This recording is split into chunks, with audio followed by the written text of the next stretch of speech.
What's going on, everybody? Welcome back to the channel. It's your boy Alex, and I got an exciting video for you today. Guys, if you're on YouTube and you're a fan of metal, you know who this is. We got Tank the Tech joined with us. Tank, welcome back to the channel, man. It's been awesome. Well, not back to the channel, because this is the first time you've been on the channel, right? Yeah, you've been on my video channel. for your channel, right? Yeah. Dude, well, it's good to be back making content with you, man. Thank you so much for being here.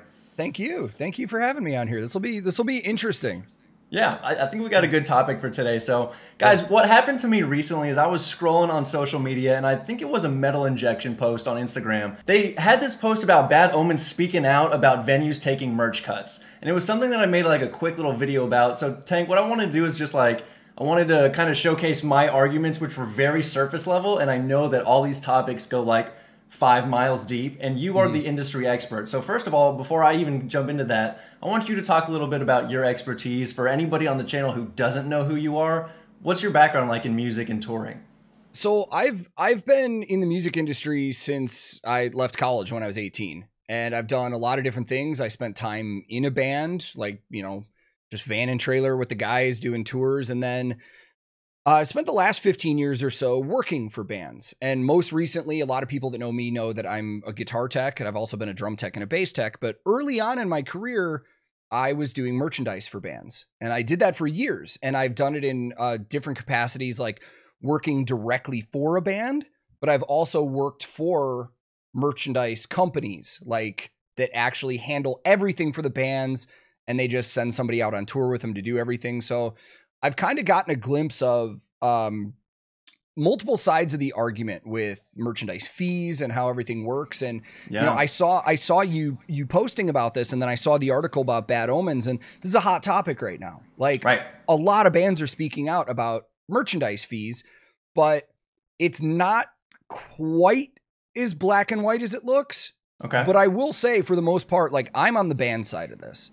100%. There are different situations where merchandise fees do make sense to me, but a lot of the bands that are speaking out about it, I'm on their side, and we'll dig deep into that before, you know, before we really get going. So you did reach out to me, and you're like, hey man, I'm passionate about this topic. If you want me to speak on this, let me know. And I was like, the industry expert on this on the channel would be fantastic. So whenever I first saw the post, my initial thoughts were, this is fucking bullshit. Like, first and foremost, I have not been to a venue that doesn't already charge outlandish prices for a lot of the bar, drinks, pretty much anything involved with paying for things at a venue. It's fairly expensive.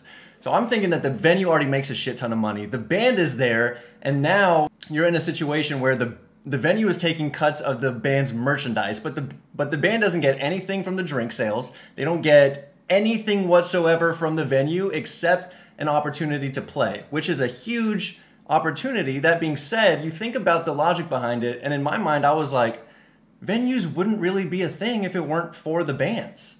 At the end of the day, if bands weren't there, it wouldn't be it might be a venue for another type of art, but it wouldn't be what it is today. And add to the fact, I think in the Instagram post I had said that a lot of times the bar will use the band's name and likeness with their drinks. So now the venue is profiting off of the band, but the band cannot do the reverse opposite and profit off of the venue in a very black and white sense, which Tank just said it's not that issue. Yeah. So that was the very surface level like Instagram post that I made, and I wanted to make a full YouTube video and flesh it out. So I kind of want to hand the reins over to you. Take me down that deep road behind the scenes, and if there are any talking points, I'll interrupt you and we can chat about it. Yeah, for sure. It's actually kind of interesting. I saw the Bad Omens thing where the bar at the venue they were at named the drinks after them. Right. I haven't seen that too much, but then again, when I'm working tours and stuff, I'm not going out to the bar to look at drinks and stuff. But like, that specific situation to me was like, okay, like if you're expecting a merch fee from them, there should be some kind of trade-off on that if you're going to rename all your specialty cocktails for the night after them. Because we got to be real here. Like, they're probably going to sell more of those specialty cocktails than a beer or like a Jack and Coke or something, because it's named after a band's song. That is kind of a cool, interesting thing. Like, people want to try it. So it was, and I did see the singer for Bad Omens did say, like, we're not arguing for a cut of the bar. That's not what it was about. It was just you're using our name to sell your drinks, but then you're also taking a fee from us. So So it was a kind of a little example, right? That was kind of an outlier example, but the essence is still the same, nonetheless. For sure. Right. And there are a lot of different situations that go into merch. And real quick before we start, I do want to say there are a lot of people out there that are merchandise managers for bands that have more experience than me. I may not have all of the answers, but everything that we're going to talk about is from my experience of doing this. And I am later going to share with you an actual merch settlement sheet to show you like what's being taken out of this, because I think that's important too. But there are a lot of different situations with merch fees for bands. And a lot of the bands that have been talking out about merch fees lately are at like, I wouldn't necessarily say a smaller level, but they're doing like clubs and theaters and stuff. And a lot of the times at those clubs and theaters, the most you're getting from a venue is they'll give you a couple tables and say, hey, that's where your merch guy can set up and sell. The venue isn't doing anything else for you. They're not selling for you. They're not doing anything. Your merch guy or the band themselves are selling everything all night. And then at the end of the night, you're expected to give a percentage to the venue. And in that specific instance, I kind of don't agree with that, because the venue hasn't done anything but give you the space. Now, the venues themselves and people that agree with the venues would argue that you're renting that space as a vendor. Like that's basically why you're paying a fee. You've rented that spot. But my logic in that would be, there wouldn't be this many people in here tonight if this band wasn't 100%. Here anyways.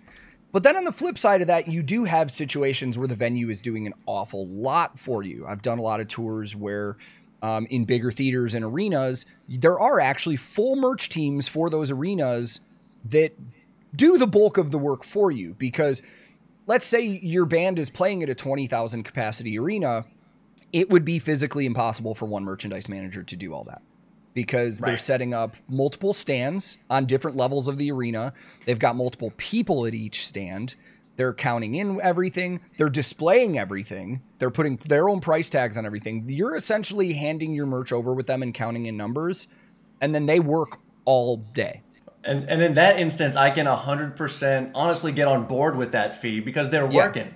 If they're working, they're putting in the effort, they need to be compensated for that. So that I agree with. And then maybe even the price point, you can haggle, but then you're talking about industry contracts, and me being a lawyer know that those are a lot of times are iron fucking clad. But the basic premise, if somebody is going to work for something, they get paid.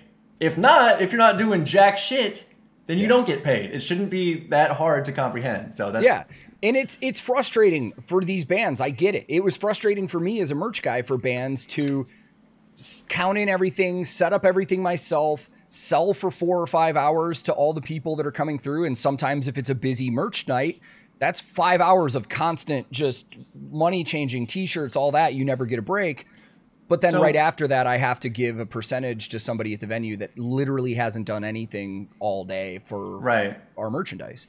So paint the picture for me, because I think that there's probably 3 instances, right? You have an instance where you like put yourself back in the merch guy's shoes. You have the night where you show up to the venue and the venue says, hey, there's a couple tables, whatever, like go do your thing. No help. That's just you selling merch. Opposite side of the spectrum, option 2, is the venue coming in with their, whether it's a third-party company, they already have a team in-house, whatever it is, they have merch handled. And then I'd imagine your job becomes kind of just sitting back and letting them do their work. It's basically accounting at that point.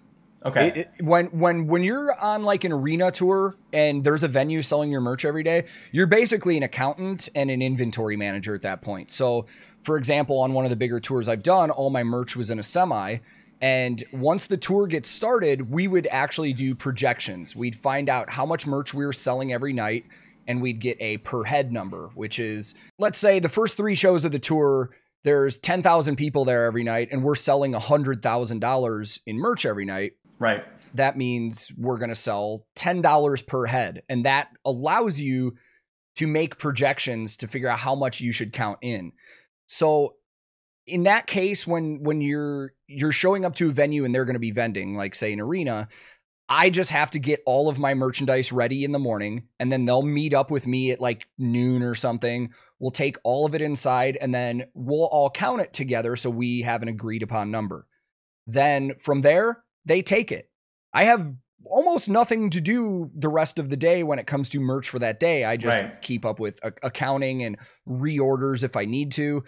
And then at the end of the night, after they've displayed and sold and done all that, we count out what's left, we subtract the numbers, and that gives us the amount that we made in merch, and they owe us that money. Now, the fees can vary. And here's the problem with this specific conversation right now. Okay.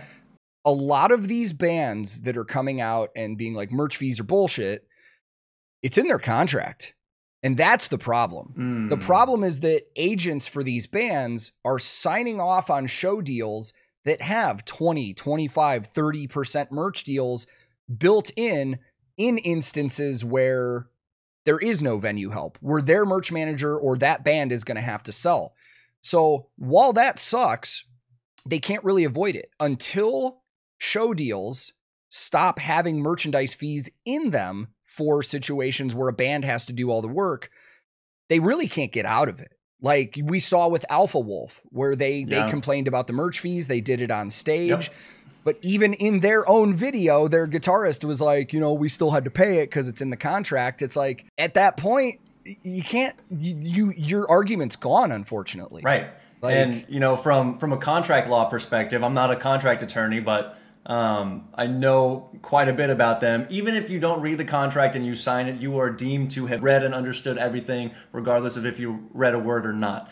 That being said, my thought on this is it's twofold. It's like, I want the advice to be like, have a manager or someone in authority be diligent with reading the contracts. But it doesn't even seem like that's enough, because if you have an attorney for your band, right, and then they read through the contract and they find that, now you're negotiating over contract terms. And I've never done that, but I can't imagine that the venue would be willing to budge on something like that. And that's the issue. A lot of these venues nowadays, merchandise fees have become so common that I don't feel like any agent actually has like leverage to be like, hey, we're scratching the merch fee. Like no venue is going to agree to that, because every venue takes a merch fee now. And, I lost my train of thought.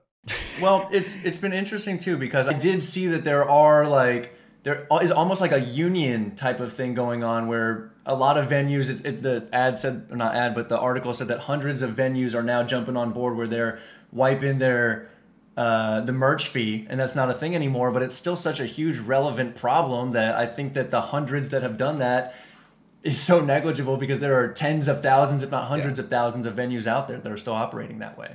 And especially when you have a company like Live Nation, who has such a grip of the music industry in North America, nobody has the leverage to argue them. And they take monster fees. Like there are some Live Nation venues I've done that it's like 30%. And it's 50-50 on whether they're going to have their venue sell for you or not. So my end of the day logic on merch fees for me as a former merch guy and, supporting these bands is, if the band and their crew has to do all the work, there should be no merch fee. Right. But if the venue is actually doing something and they're selling and stuff, then like a merch fee is acceptable, because you have to pay the people doing the work. Now, one of the things I want to do with you and show the viewers too is, when I send this to you, I'm going to black out a lot of this information, because I don't think merch companies are going to be cool with me putting this up. Totally fine. I am going to show you I'll share it on screen. I'm going to show you a settlement sheet from a show that I did. And this was a show that I did the vending on. Okay. The venue did not do anything. Got it. They basically said, there's your spot, do what you need to do. But you'll see at the end of the night how much money I actually had to give them. Got it. Okay, this is going to be cool. Guys, this is why we bring people like Tank the Tech on. This is what it's about right here. This is cool, man. So let me find this. Okay, can you see that? Yep. So this was a settlement sheet that I had when I was doing a tour. And you can see, like, there are many tabs to this. There's inventory tabs. There's tons of other stuff. But this is just the main settlement sheet. Right. This was a headlining show for the band that I was working for. And you can see there was 1,082 people at this specific show. This one said that I had 2 vendors. This was, I remember this theater. I remember the merch because this was the last day of a tour, so I had to pack up everything and ship it out. But the venue did nothing more than just say, there's your spot, set up, sell your stuff, we'll collect at the end of the night. Right. But if I walk you down this, you can see our gross sales for this specific show was $10,010. That was the total off every piece of merchandise we sold that night.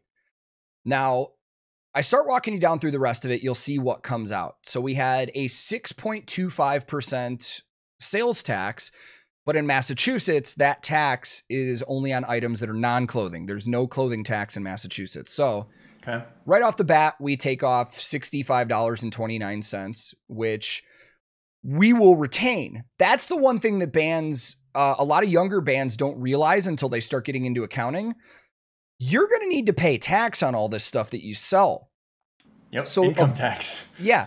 A very big thing for any band that might be watching this that you need to understand is that unless your show contract specifically says you owe a percentage off gross sales, you never pay the gross sales because you're basically giving more money than you need to because you're going to end up paying taxes on that income. But if you don't take those taxes out of the total that you're giving to a venue, you're basically giving the venue money from tax money that you're going to be giving away later. It's the same thing how a lot of business people would tell you, like, you go to a restaurant, right? You usually tip 20%.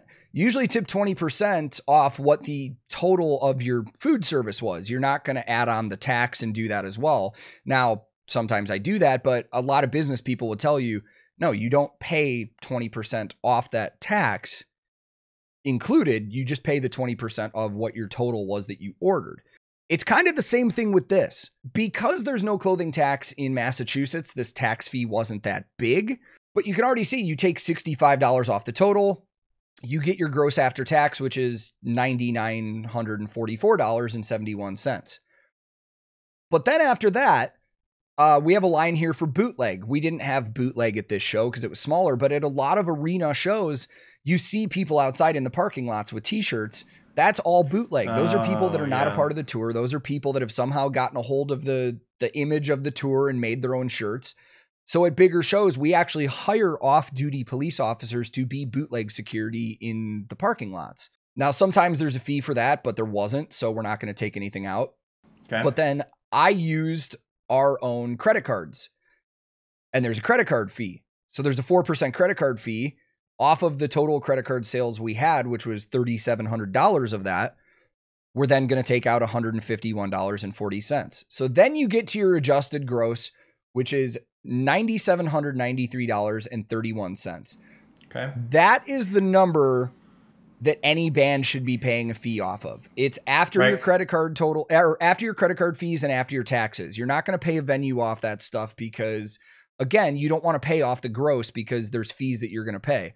And if your agent does sign off on you paying a gross merchandise fee, you need to talk to them because that's a horrible Wait. There are actually people that's still in some contracts is them taking it from the gross instead of the net? Yeah, absolutely.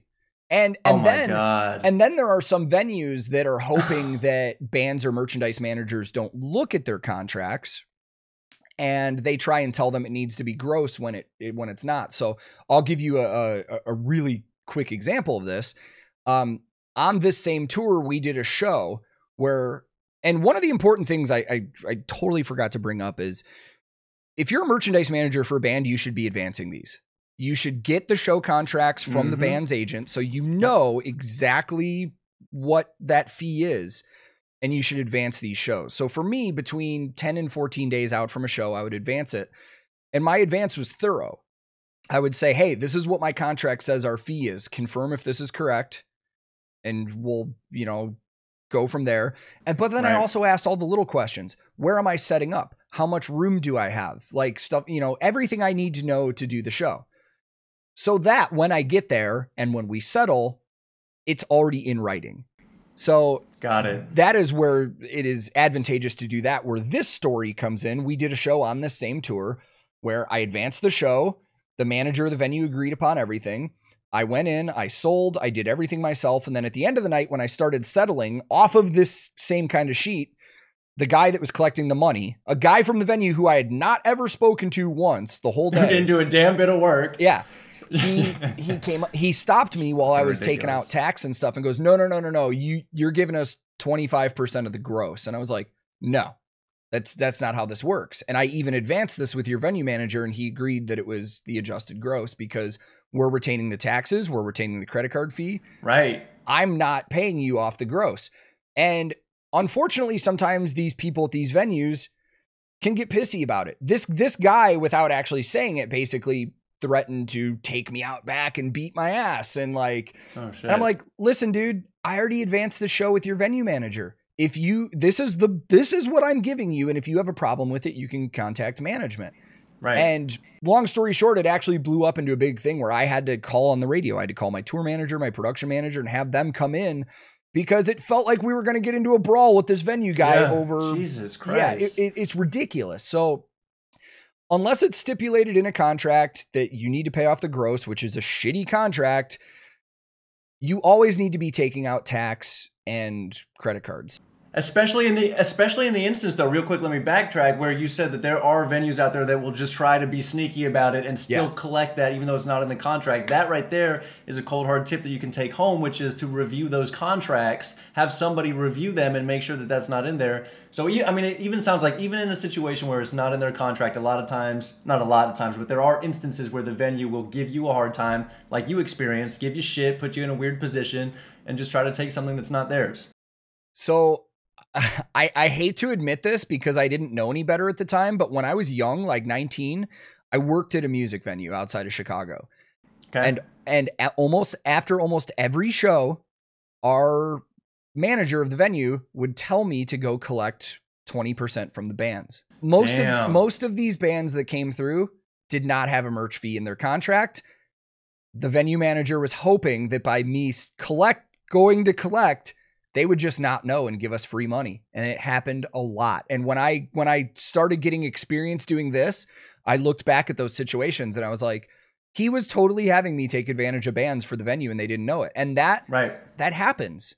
It doesn't always happen, but it happens. There are venues and promoters that will just hope that the band is ignorant of what their merch deal is, or if there is one, because that sometimes happens. So there are venues and promoters that are preying on these bands that don't have the contracts in hand by just going up at the end of the night and saying, hey, I'm collecting 20% of your merch fees. And then the bands, not knowing any better, will just give them 20% of their merch.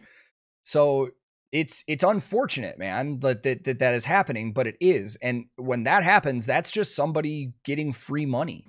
Like, oh, dude, it's greed. It's pure unadulterated greed. And in a lot of instances, it makes me want to like combat that. Where I watched before this, I watched the video that you did where you were talking about this topic before, and you had mentioned the differences between soft goods and hard goods, right? Yeah. And then you were mentioning that a lot of times hard goods are not.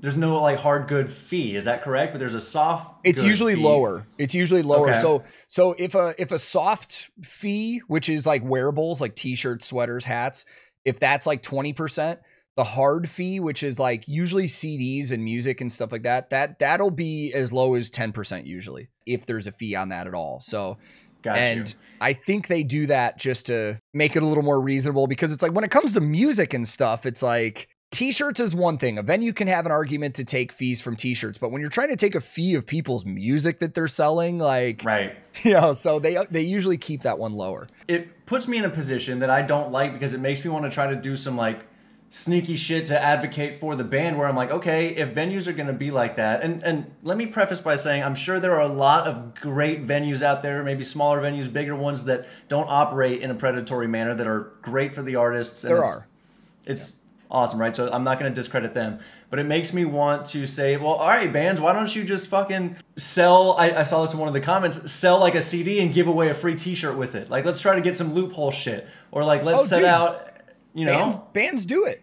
Bands do that shit. They should. Yeah. They should. Yeah, absolutely. I've seen bands at like festivals and shit get so mad that the fee is like 40% that they're like, yeah, dude, we're just going to give away our shit for free then. Like, we're not even going to bring it to the merch table and sell it. We're just going to throw it out into the crowd. You know?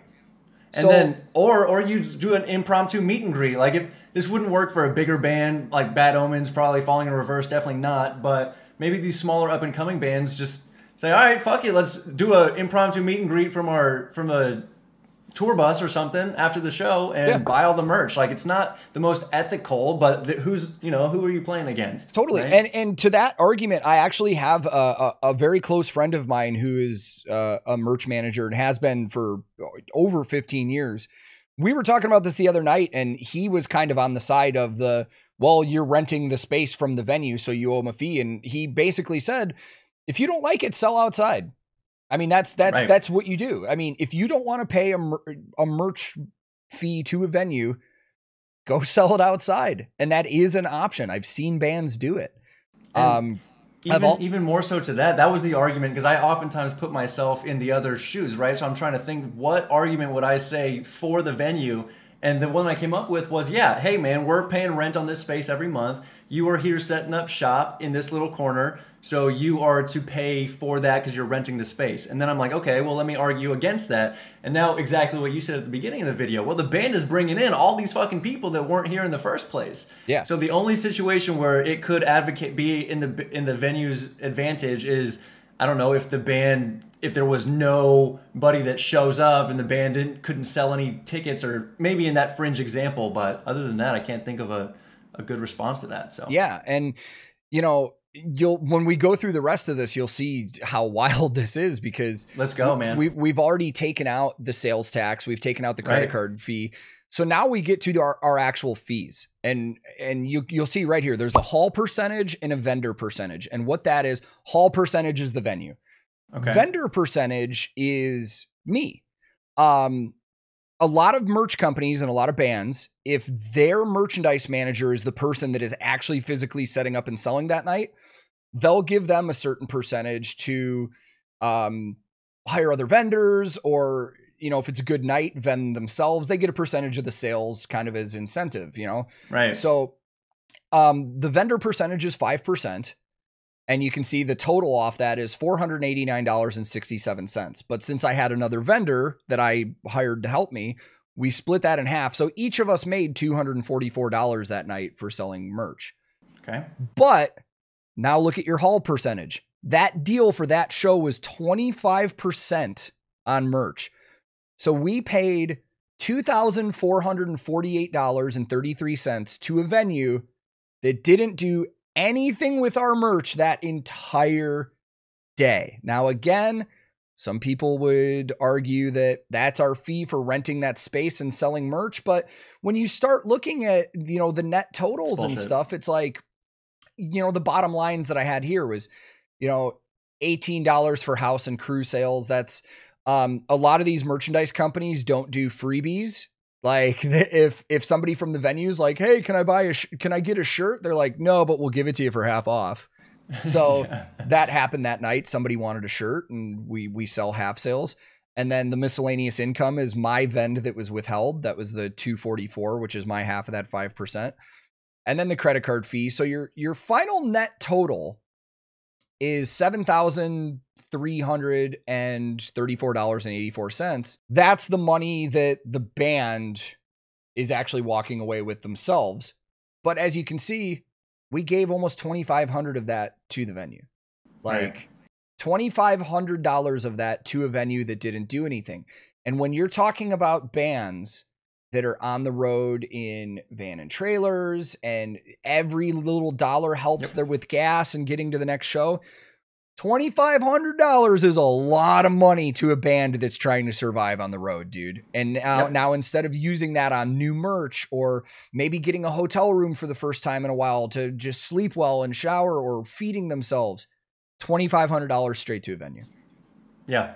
I mean, that's the exact point that I was going to make. It's so predatory, it's gross. And then it takes me back to the point where it's like, these venues are already charging outlandish prices for things, from the tickets to the fucking drinks. Like, are they not making enough? And now they have to do this in a situation where they're not even working. Like, it literally is.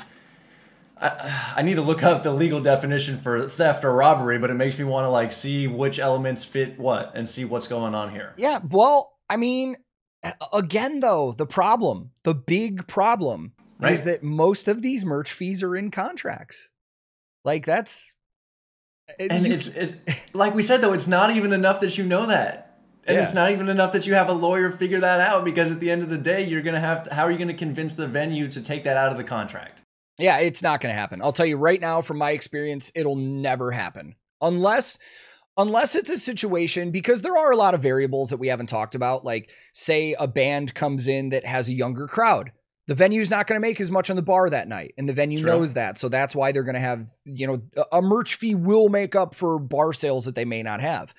But if you've got a band coming in that has an older crowd that's going to be drinking, like, dude, I recently went and saw the Lorna Shore tour in Nashville. Yeah. And while that crowd was fairly split between like under 21 and over 21, it was a sold out show. Those bars were packed all night, dude. Like, so even though they do have younger fans, there's still people spending money and drinking and stuff like that. You know, there are so many variables to this, but from my experience and perspective as a former merch manager, I have the take of what you said earlier. If you're doing the work, you can get paid for it. But if you're not doing work for a band, taking 25% of their money just seems like free money. You haven't done anything to earn that. It's just fucking, it's sad that it's like that's the threshold. It's like common decency is the threshold. Yeah. Right? It's like if we reach common decency, we've gotten to a point of pure bliss in the music industry with venues and artists. And it's like, what the fuck? Yeah. How is that even the thing to strive for? And we're falling far below it. I don't know, man. I just really do appreciate you being here and kind of exposing that. And the different points you brought up are interesting, like the younger crowd. And in my mind, my argument would be, hey, you know damn well what people and companies pay for brand awareness and exposure. And these younger people being here, you don't think that's going to help your brand and help future sales? Like, it's not anything directly that ROI that you get tonight. Maybe it is, maybe it's not. They probably have parents. Maybe they're there. I don't know. Like, fuck. But yeah, it's just like, you're still getting the value. So at the end of the day, I just wanted both of us to come together, you with far more knowledge on the subject than me, and me just kind of being like the heated consumer that's like, what the fuck? Yeah, that's outrageous. And kind of, you know, give the audience out here kind of an inside scoop as to what happens behind the curtains of the music industry and venues and stuff like that, man. Well, I appreciate you having me, man, because my big thing that I've learned, especially since I've started doing the YouTube stuff, is the general consumer or concert goer. Like, I feel like they don't understand as much of what goes on, and the more they know about how this works, the better it's going to be for everybody, for the bands that they like, for them going to concerts and experiencing things. Like, knowledge is power, dude. And I feel like there are a lot of things in the music industry that feel like they're taboo to talk about. I have gotten emails from people in the music industry that are not stoked that I talk about stuff on my channel that I do, because they're like, this is behind the scenes stuff that nobody should know about. And I was like, if you're that concerned with keeping these secrets from the public, there's a problem. There's something 100%. Shady going on. And like you said, man, knowledge is power. It literally already, it makes me want to go to like bands' websites and just buy their merch. Like, if you know what's going on, you want to be the solution to it. And it's funny because it will benefit you, the consumer, selfishly in the end. More money goes to the band, more opportunity for them to continue to create their art, which will then touch you spiritually and emotionally, and that will make you go to shows in the first place. And it's the whole cyclic nature of it. Yeah, and I will say, I'm not trying to advocate for not buying merch at shows, because I'm going to a show tonight, and I'll tell you right now, I'm probably going to buy a t-shirt from every band, because that money will support them while they're on the road. But the important thing is just for people, the concert goers, to be aware of where their money's going. Yes. Buying a t-shirt at a show is definitely going to help the band. It's going to support the bands you like, but some of your money is going somewhere else, and that is something that people need to be aware of. Right. And all guys, trust me, I'm going to do some more due diligence on my end after this video before I post it, of kind of how you can get involved, maybe a union of something that you can join, or sign a petition, or whatever we can do as a community to help combat that. Because like I said, I saw an article where a lot of venues are actually foregoing that merch cut now and are letting the bands make that money. There are venues out there, I don't know how many. I'll do my research and allow you guys to be able to provide value in this problem as well. And at the end of the day, Tang, anything else you want to say, man? Not really, man. Just thank you for having me. And I Always. really, I just firmly believe that the more aware music fans are of what's going on, the better it's going to be for the music community as a whole in the future. So. Absolutely. Well, Tank, I hope to have you again on soon, man. It's been a pleasure. It's always fun hanging out with you. And guys, thank you so much for checking out this video. And with all that being said, I want to say keep smiling, keep being yourself. Don't let anybody throw shade at you. And I will see you in the next one. Peace! Don't believe the lies, deceit. I can be more than a rumor. I can see you're dying to leave, and I don't want to. One thing I wanted to say, and I just couldn't find a good place. I don't know if you can edit this in somewhere else though, is that people are mistakenly thinking that these merch fees are a post-COVID thing. Because a lot of all this talk is coming up after COVID. These merch fees have been going on for decades. Like Right. the same merch fees and the same stuff have been going on since before the pandemic happened. A lot of these venues are trying to, defend themselves by saying, well, post-COVID, it's harder and we're not making as much money, so we need to do these fees. The thing is, they've been doing these fees since before concerts came back after COVID, so that argument is just... And now you have a crutch to lean on for the fucked up actions that you take. Yeah. Yeah. I'll put that in at the end with a little bonus clip. Yeah. Reward people that watch at the end.